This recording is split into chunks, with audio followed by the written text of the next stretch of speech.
what are you hoping for? Enjoy. Welcome back from your groups. I love getting a couple texts over the break that I look like I'm at least 12 years old right now. That's good. You know, it's good to have this baby face and to wear the attire of an adolescent. And that's what I'm going for. It's a strong look, and somebody's got to do it. Thank you. Aveeno lotion, $6. You can buy it at Target. That's my full moisturizing routine if you're looking for the secrets of success. If you're spending hundreds of dollars, you're wasting your time. Just a little Aveeno lotion after I get out of the shower and baby face. We're in the series, How Does the Bible Work? And the hope is that you can go to 30,000 feet a little bit and get this bigger picture and glimpse of why these words have somehow survived thousands and thousands of years through billions and billions of people reading them, allowing them to shape their lives. And why would they actually still work in a place like Los Angeles in 2020? And so where I want to go today is that we're going to talk about the book of Exodus, and the themes that I hope that you get out of it are hope and liberation. That we all need hope to make it through these journeys. That we're longing through the hope in our lives to be liberated or to be freed into new adventures or to new realms or new possibilities in our lives. And so before I get into my usual list of things that I hope to do, I would like to share with you all a little piece of Dr. Seuss. So sit back, grab that teddy bear, grab a blanket, or reminisce when you were 18 and somebody bought this book for you, because everybody got this book when they graduated high school. Oh, the places you'll go. I'm only going to read part of it in the middle, and it's going to set us up for where we're going today. Oh, the places you'll go. You'll be on your way up. You'll be seeing great sights. You'll join the high flyers who soar to high heights. You won't lag behind because you'll have the speed. You'll pass the whole gang, and you'll soon take the lead. Wherever you fly, you'll be best of the best. Wherever you go, you will top all the rest. And most of the time, I wish this book ended here. It does not. Except when you don't, because sometimes you won't. I'm sorry to say, but sadly it's true that bang-ups and hang-ups can happen to you. You can get all hung up in a prickly perch, and your gang will fly on. You'll be left in a lurch. You'll come down from the lurch with an unpleasant bump, and the chances are then that you'll be in a slump. And when you're in a slump, you're not in for much fun. Unslumping yourself is not easily done. You'll come to a place where the streets are not marked. Some windows are lighted, but mostly they're dark. A place you could sprain both your elbow and chin. Do you dare to stay out? Do you dare to go in? How much can you lose? How much can you win? And if you go in, should you turn left or right in 3/4, or maybe not quite? Or go around back and sneak in from behind? Simple it's not, I'm afraid you will find. For a mind maker upper to make up her mind. You can get so confused that you'll start into race down long wiggled roads at a breaknecking pace and grind on for miles across weirdish wild space, headed, I fear, towards a most useless place, the waiting place, for people just waiting for a train to go or a bus to come or a plane to go or the mail to come or the rain to go or the phone to ring or the snow to snow or waiting around for a yes or no or waiting for their hair to grow. Everyone is just waiting.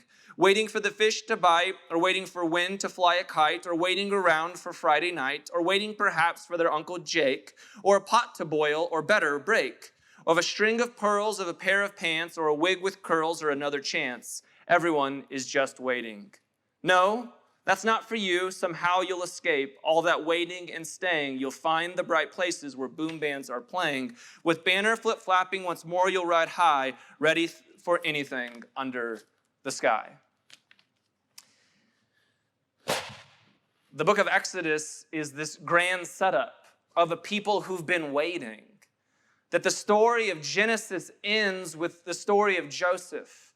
That the people of God had entered into covenant. that they have experienced this new radical God who meets individuals and people exactly where they're at. That this isn't a violent or an angry God like all of the other gods of the cultures around them. That this God is intentional. This God cares about your purpose. This God cares about your life and the intricacies and the complications of what makes you you. And when we get to the story of Joseph, the people of God are in Egypt. And then all of a sudden things start to go wrong. That they were flying to high places and everything was working out in this new covenant with Yahweh. And then all of a sudden the old powers had died. The old Pharaoh and the old king was no longer there. And there's this story that for 400 years, the people of God wait. And what I love about the scriptures is that the scriptures are messy. The scriptures give us these big external stories about life to say, what if this is actually a part of your story? What if there are big ups and there's dreams and there's everything that you imagined? It was that job that you always wanted. It was the relationship that you craved. It was all of the hopes that you could have ever dreamed of. You finally got that gig. They picked up your song. You made that TV show. You named the thing. You got there. And then a few years have gone by. And now you're waiting again. Things aren't working out for you. There's complications. There's difficulty. There's wondering. There's the deepest questions that ache within us in the human soul. Where is God? And that, my friends, is where we're going today. So to have these conversations, we're going to talk about some things. We're going to talk about hope. We're going to talk about that God liberates people. And in God liberating people, there's actually some boundaries to our freedom. And that if there are some boundaries, how do we go unlearn some things and be lifelong unlearners of all of the bad theology that we were given about the Bible and about God and about our humanity? Then we can take a macro picture of the Golden Gate Bridge, and then we can understand these stories anew from the external and the internal perspectives. And then we get to the money of the conversation, that there is a liberation of time. That when we are liberated from time, the power of the past changes. That there is a new future. That Jesus has everything to say about this conversation. And then maybe, just maybe, we enter into some different freedom. Hope is an interesting thing. Hope and faith are fascinating to me because we look at hope and we talk about words like faith in all of the ways that are actually not helpful. A lot of times when we think of the word faith, we actually think of certitude. That's what was given to us, that you'll have better answers and 2 + 2 always equals 4, and somehow we told you that was faith. No, that's not faith at all. Faith is the wondering, the doubting, the figuring it out. Hope is not that you have everything going for you. Hope is that you are looking into the barrel of a Category 5 hurricane, and somehow you still have the capacity to look into the storm, to be confident of this fact that I don't know how I will ever get through this storm, but I have hope that I might. And that we need these big, beautiful narratives of Scripture to say there have been millions and billions of people who have gone before us. And they have all looked into so many similar storms that we're looking into today. And they made it through those storms.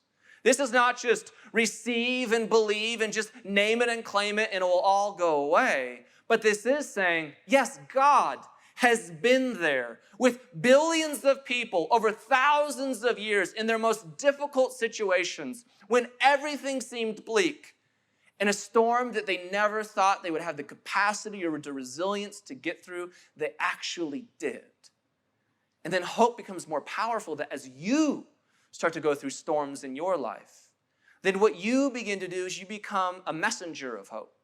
That as storms come in other people's lives, you know that you've seen a storm like this before, and you can go stand in front of them. And that you invite them to stand behind you, that you would block the wind and the rain from their lives because they may not know it. They may have never gotten through this storm before, but you have. And you can give them hope. And you need other people who give you hope and stand for you in those moments. And what we need more than anything, maybe the thing that we need to reclaim, maybe the thing that we need to reconstruct, That no matter how progressive we get, and things should progress and evolve and grow, that when you are in the most difficult situations of your life, your liberal theology will not work for you. There will come a moment where you just need to call out to God. And deconstructing everything and letting it go and being angry and being so smart and having read 18,000 books doesn't do anything compared to just being in a moment where you just cry out and say, I need something bigger than me. Follow along with me in Exodus chapter 2. Years passed, and the king of Egypt died, but the Israelites continued to groan under the burden of slavery. They cried out for help, and their cry rose up to God, and God heard their groaning, and he remembered his covenant promise to Abraham, Isaac, and Jacob. And she looked down on the people of Israel and knew it was time to act. That what the story is saying is that, again, the end of the Genesis story is Joseph and the people of God are in Egypt, and that previous Pharaoh died, and there's 400 years of slavery. And now all of a sudden there's a new Pharaoh in town who believes that the Hebrews and the Israelites have become too powerful, and they begin to oppress and burden these people. The power of these narratives that the Pharaoh in the Exodus story is never named. It's never named for an important reason. That so many of us have been taught to read the Bible literally. So many of us have been taught to read the Bible just as factual historical events that somehow were recorded on a DVR. That is not how you should read the Bible. The Bible should be taken seriously for truth, not literally for facts. Are there facts that can be in there that might be helpful to you? Sure, but they're wrapped in poems and prose, right? And they're wrapped in huge narratives that have so many layers of meanings to them. So that if we get into the massive stories that are in the Bible, like the story of Exodus, and what we're trying to figure out is, well, was this Ramesses II in 1364 BC, or was this Pharaoh? You're asking giant questions that are missing the point. The point of the story is you will go through a season of your life where you feel oppressed. And we don't name the Pharaoh for a reason, because there will be all kinds of Pharaohs in your life who will come, who you will ask bigger questions of, how do I get out of this? That there are times that you will feel hopeless and that you don't have anything left, and you will cry out to God.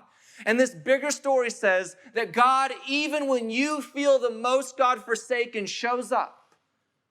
There's a reason that on the cross, Jesus says, my God, why have you forsaken me?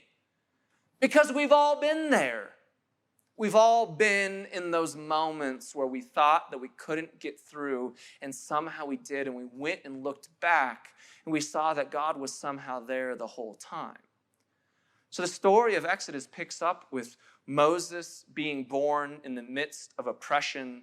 And these stories work whether it's systemic slavery and oppression and issues in the world, or it's your own individual oppression and pain and hurts. So wherever you need to hear this story today, hear it from that lens. It can handle all of the complexities of your individual life. And this story can handle all of the complexities of the systemic issues in our modern world in 2020. The story has the power to do that when we allow it to do that, when we allow it to get bigger. And so Moses is born into a complex situation where things aren't going well for the Israelites. Moses is put in this basket by his mother because Pharaoh has been killing all of the baby boys out of fear. As the pharaohs do in our life, they kill and destroy us because of fear. Sometimes those pharaohs are people close to you. Sometimes those pharaohs are systemic, larger things that are beyond you. And sometimes those pharaohs are components of your own self. That those pharaohs try to kill you out of fear. And the story is that Moses is put in a basket and floats down the river, and Pharaoh's daughter finds Moses. And then Moses' actual sister comes and finds Pharaoh's daughter, and then they bring baby Moses back to Moses' mom. The story goes full circle. That Moses grows up between two worlds, between Pharaoh's house and between the Israelites. That eventually Moses will get older and Moses will kill one of the Egyptians for hurting one of the Israelites. And he runs off into this journey. And the first 40 years of Moses' life, and the Bible does this with 40 years, is trying to say that there's this full season that happened where Moses is figuring out who he is. And isn't that your story? That there's all these complexities to your narrative that you didn't choose, and who was putting you in the basket, and who was mom or dad and raising you, and there was these systemic things going on. It's just the things that were given to you, and you're figuring out your life. And then Moses goes into a wilderness. It's like saying he went to the place where he started to deconstruct. He went to the place where he was asking bigger questions about the world. And here we get to Exodus chapter 3. One day, Moses was tending the flock of his father-in-law Jethro, the priest of Midian, and he led the flock far into the wilderness and came to Sinai, the mountain of God. And there the angel of the Lord appeared to him in a blazing fire from the middle of a bush. And Moses stared in amazement. Though the bush was engulfed in flames, it didn't burn up. This is amazing, Moses said to himself. Why isn't that bush burning up? I must go see it. How many of us have been here where we're now in a place of deconstruction that you can only see fresh things in your life because you're in a place now of asking all of these questions? Moses in this story has already left Egypt. He's in a wilderness, just like we all go to wildernesses. And somehow isn't it interesting that it wasn't the comfort of the palace where God shows up? That it was in the wilderness and in the journey of letting go and moving on that the divine appears. And that the rabbis always say this beautiful phrase that it wasn't that Moses saw the bush burning. It's that the bush was always burning and Moses finally had eyes to see it. How many of us have gone through the darkest seasons of our life only to be given eyes to see the realities of our life that we would have never seen if we were sitting at the Four Seasons with a Mai Tai? Praise God, I want that for all of you. That it's through the difficulties, that it's through the wilderness that we actually find life. And the story of Exodus will go on, and we all know the story that Moses ends up going back, and Moses tells Pharaoh and tells the people of God that Yahweh, this God who made covenant from the past, is the God that's still here today. That even though it feels like God's forsaken you and that you have so many bigger questions, what if God showed up in the most God-forsaken places even when you weren't ready for it? And like all of the pharaohs in our life who are bound by fear, this Pharaoh fights back. And this story is all about this reality of hope, that what if it's God who's standing between you and the storm? What if that's not a cheesy evangelical line, but what if you've surrounded yourself with enough people who have maturity that they can talk about their life and say, honestly, it was beyond me. Honestly, God showed up for me in a way that I could never imagine. And they tell you narratives about their wilderness and that there was a God who came and handled the pharaohs that they couldn't handle on their own. You still had to go confront Pharaoh, and that's incredibly terrifying. But somehow you made it through that. And the story of Exodus is of the plagues, and all the lasers and light shows come out with this God. And eventually the story ends, and the people of Israel go through this Red Sea, right? Go through the chaos of these waters and come out to new land. And as they've been liberated, as they've been freed from all of the pharaohs that have enslaved them for far too long, now is the question that we all ask. Now that I have found freedom, what will I use my freedom for? And just like Moses when he left, and he was in the wilderness for 40 years, now Moses, because he was in the wilderness for 40 years, he's going to take the people of God, the Israelites, into the wilderness for another 40 years. That they didn't leave, right? They didn't leave Egypt and go to a Sandals Beach Resort in Cancun. They left Egypt and went into a wilderness. Because now they're freed, and now they actually got to figure out what this actually means. And I have this conversation with so many people at New Abbey. Don't mistake your freedom for doing whatever you want. That's not freedom. Freedom is when you realize that you've been liberated, that you've been healed from something beyond your own capacity. And will you use that freedom to go heal other people? Will you be like Moses and after your time in the wilderness, go stand as a person of hope in front of other people so that they can get through their wilderness?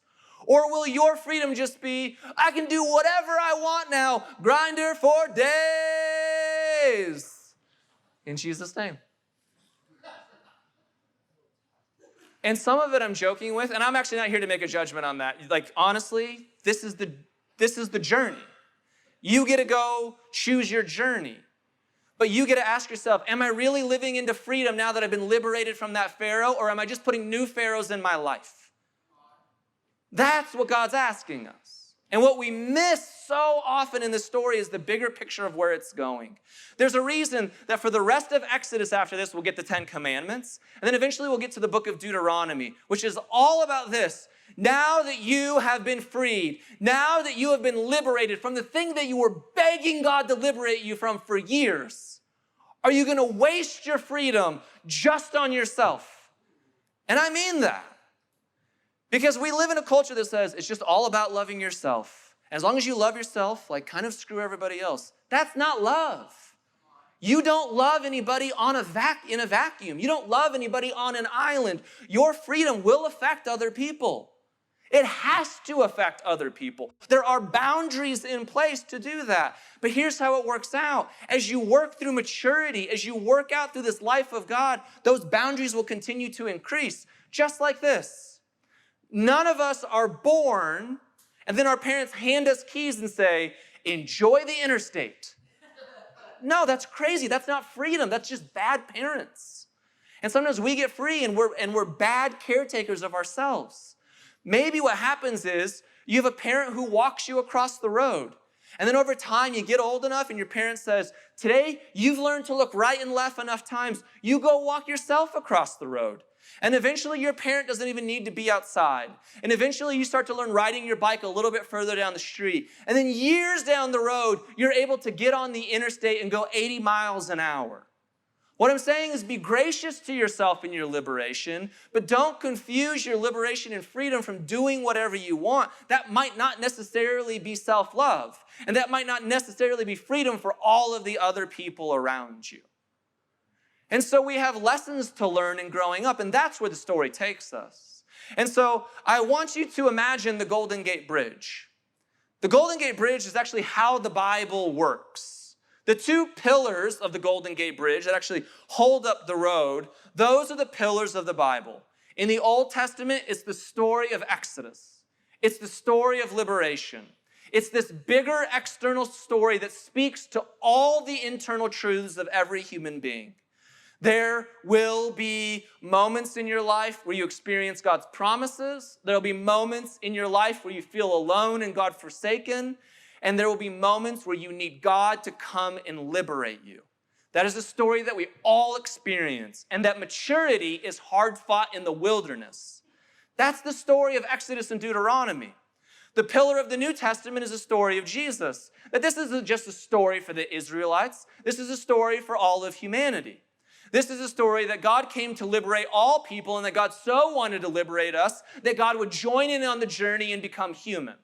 That's the narrative. So that we wouldn't wonder, oh, how would God do this or what would God have for us? But that we would look to the life of Jesus and say, oh, true love is this, that I would lay down my life for a friend. Do you want to be perfect as your Father in heaven is perfect? Says Matthew 6, then love your enemy. That's freedom. That you'll be so free, that you'll work out so much maturity, that you'll bring healing to the world because you'll even find a way to love your enemy. Not in some gross way where you continue to get abused, but maybe in a way of boundaries. That there's freedom there that Jesus takes us to, and the rest of the story of God is that road. It's that road from Genesis that's all about covenant, and the road goes all the way through those two pillars of the Exodus story and liberation and the story of Jesus and liberation, and takes us all the way through the end of Scriptures, which is all about that God's covenant is what holds us together in the hope and liberation that we experience. That's the freedom that we have. And so as we're in the Exodus story, I want to point something out that is revolutionary. In the ancient world, there was no time. You got to get yourself here somewhere. There was no calendar. There was no clocks. There was no way of tracking days. And for 99.9% of the people born in the ancient world, you were born into some type of servitude. And all of the other ancient stories about the gods are to serve those pharaohs and those kings to keep those people in power. And the Exodus story comes around, and the story of slaves who do not have time, who are born and who are told a story. This is what you were born into. You were born into a wheel, into a cycle, into patterns that you cannot escape. How many of us feel that way corporately in the world? That there are just these wheels and these cycles and these patterns that are bigger than us? How many of you individually feel stuck? That you're in a waiting place? That you've tried so hard? That that addiction will not escape you? That that pain never goes anywhere? That if you could just have that conversation with mom or dad, that this time it would be different. That there's all these cycles that we find ourselves in where we wonder, can I escape this? And something that the Exodus story does, the gift that it gives us, is the liberation of time. That God comes into time and takes these slaves out of the wheel and the cycle and the pattern that they were given. That this God says, pharaohs do not have to rule your life. What if you can change your life? What if you are in control of the trajectory that you're going? And so God enters into this, frees people from the patterns that they're in, takes them in the wilderness and says, and now you have some things to learn. Now, what if you're not stuck in these cycles anymore? What if this doesn't have to be you? What if you can develop tools? What if you can go to therapy? What if you can surround yourself with wise people? What if through prayer? What if through spiritual discipline? What if through going on some runs? You name it. What if through all of these healthy habits, right, or these interventions by God or other people, you could break the cycles of your life? That all of us have some concept of time, but many of us feel like that things haven't changed for us in months or for years. And what if this story still speaks to us today and says, what if things can change for you?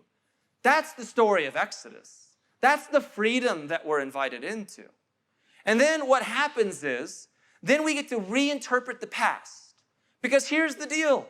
We've all had pharaohs, whether it's from a corporate level or an individual level. And we all have the choice as we find freedom and liberation in our life to go back into our own pasts and to begin to have compassion on those stories, or to begin to find solutions to what's going on in those stories. That's the freedom that we're given, is that we can go into the past, and the past no longer has to have power over us. The past no longer has to be one of those stories that endlessly controls us. This is why we have celebrations every year. This is why for the Jews, they celebrate Seder dinners. For Christians around the world, why we celebrate Easter or Christmas. We come every year and we tell the same story for thousands of years. Because every year that you live in liberation, you'll retell that story in a new way. You'll have new insights to those pharaohs that used to exist. You'll have new insights into the wildernesses that you've lived through. You'll have new insights into your past, and that will free you to live into your present in a different way. And the magic of Scripture is that God always invites us back into the present moment. Where evangelicalism did so much harm is it was constantly trying to take you to some magical heavenly world outside of all of the problems and pain and the complications of what it meant to be human. And yet Jesus is always trying to bring us back to the present moment, right? Would your kingdom come and your will be done on earth as it is in heaven? It's an invitation for right here and right now in the present tense. It's not an invitation for a heaven later on. It's bringing the reality of heaven here on earth now. That's what we're invited into. That if you are liberated, if you are somebody who's maturely lived through your liberation and you're a person who can now offer hope to other people, because you see your past in a different way, and now you have the capacity to change your future. It allows you to live in the present in a radical, new, and revolutionary way. That's the gift of Exodus. And that we all want to live lives where we believe that our future can hold anything for us. It's why I can celebrate Brittany. It's not the fear of change or loss. It's the celebration that I know who she is. I know she's healthy and healed and transformed and matured. and that she'll have things to figure out in life, but she has all of the tools to do that. And I can celebrate these next adventures, that she has the ability to be this person who offers hope to other people and to their storms. That's why I can celebrate it, that she just wasn't liberated for her sake. She wasn't just liberated for Sammy's sake. She was liberated for all of our sakes. I've been doing therapy. Actually, let me tell one other thing about Jesus before I get into therapy. Everything I believe about Jesus fits into the Exodus story as well. It's this universal story of liberation, where it's no longer just a story for one people or one tribe. This is a story for all of humanity. That the story of crucifixion and resurrection is a story that we all live into. It's the same story of Exodus, that there are Fridays and pains and hurts and difficulties in our lives that we can't escape. And somehow, through all of that, not by avoiding the pain or escaping the pain or praying it away or having enough money to fly in first class over our pain, but only by going through it are we truly liberated.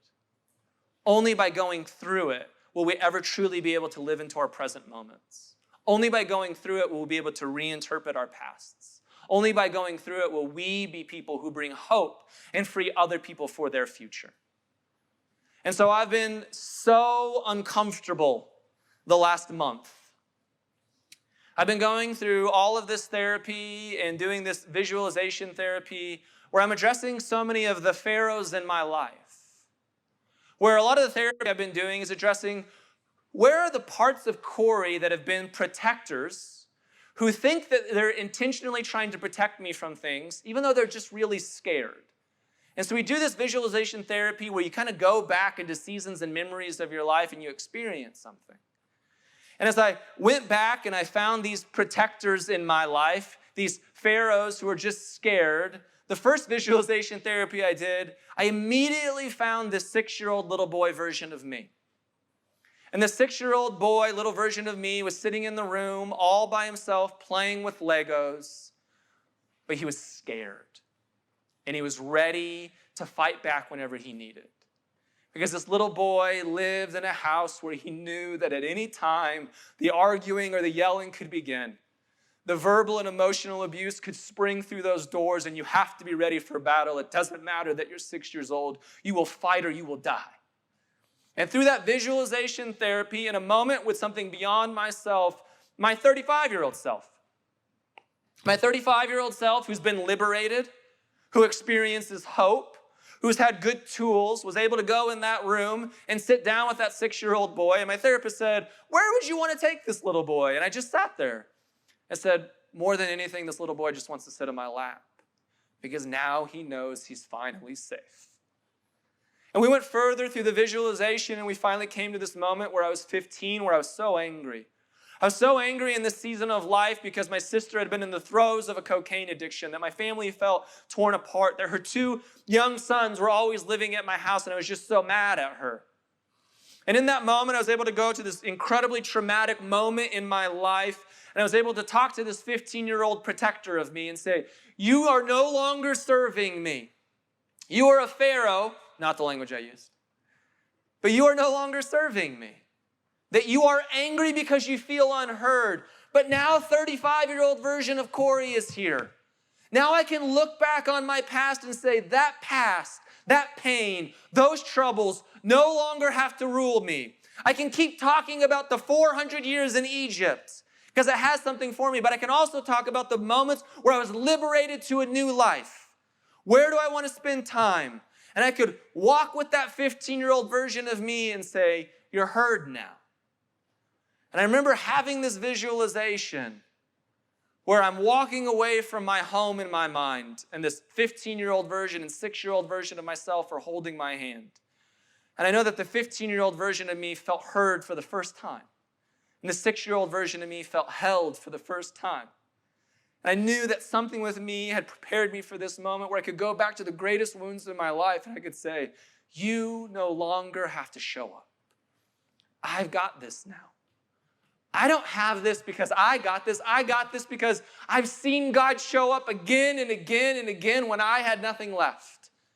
I've got this because I have a wife who's given me grace after grace after grace to give me space to become the man that I become today. I got this because I've done endless hours of therapy and have dug deeper and deeper and expanded myself when it hurts and when I'm uncomfortable, because what other life is there to live? I've done this because of the Brittany Barons around me who have been great friends, who have celebrated and loved me. I've done this because of a community who's been ride or die. I've done this because of others. That's why I've got here. And so when my 35-year-old self holds the hand of that 15-year-old and 6-year-old, in my mind, I remember walking away from that home that was filled with trauma and abuse. And I said, you don't ever have to go back to that Egypt. That happened a month ago. It took 35 years for me to get to that and find freedom from it. And now I have to go into a new wilderness and learn new patterns and new habits. Because for 35 years, those protectors showed up in my life. And they caused a lot of pain. And they caused a lot of hurt, even to all those people that I just named who were there for me. And so now as I learn lessons where I find freedom from the Egypt that I was in, I now get to be a gift of hope to other people. So I get to pay it back to my wife who's been endlessly gracious to me. I get to be endlessly gracious to her. To Brittany Barron, I get to cheer her on and celebrate her because I'm healthy enough to know that that's what she needs in her life right now. I get to be ride or die for all of the people who never quit on me. And I'm learning it every day. And that final moment in therapy for me was I'm visualizing and I'm walking down this street, and all of a sudden I see this little 5-year-old girl run out into the street, and immediately I knew in my mind that was my sister who had died 12 years ago. And for the first time in my life, I got to have compassion on somebody who hurt so many others. And in the imagination of my mind, I got to address one of my deepest wounds and look into her eyes and say, you didn't know any better. You were just trying to protect yourself, and it's okay. And in the visualization of my mind, that little girl got to hold hands with my 15-year-old self and my 6-year-old self. And I got to remind myself that 35-year-old Corey has this, because I've been through some storms and I've been to the other side, and there's still storms ahead of me that I'm so scared of and I don't know how I'll get through. But I have hope that there's a God who will liberate me. And maybe you're in a place right now where you don't have it. You don't have those tools. You don't have those friends. You don't have that therapist. You don't have a ride or die. It's okay. This is not a story of you've got this, you might not. And I think that's where God's going to come in and stand in between you and a storm, be a liberator for you. And for those of you that do, man, trust yourself right now. Trust that you can handle this. Trust that these big ancient stories were not stories about literal facts. They were stories to say, this is your journey. This is your story of freedom. This is not about you memorizing about someone else's story 3,000 years ago. This is about you today in July of 2020 saying, this is where I'm at, and this is what I can handle, and this is what I can't handle. But no matter where I go ahead of me, the story will always be this, that God does hear your cries, that you are not alone in this journey, that you will get through this, that God will stand in front of you in this storm, and that one day, from the hope that you experience from today, you will have so much hope to offer others.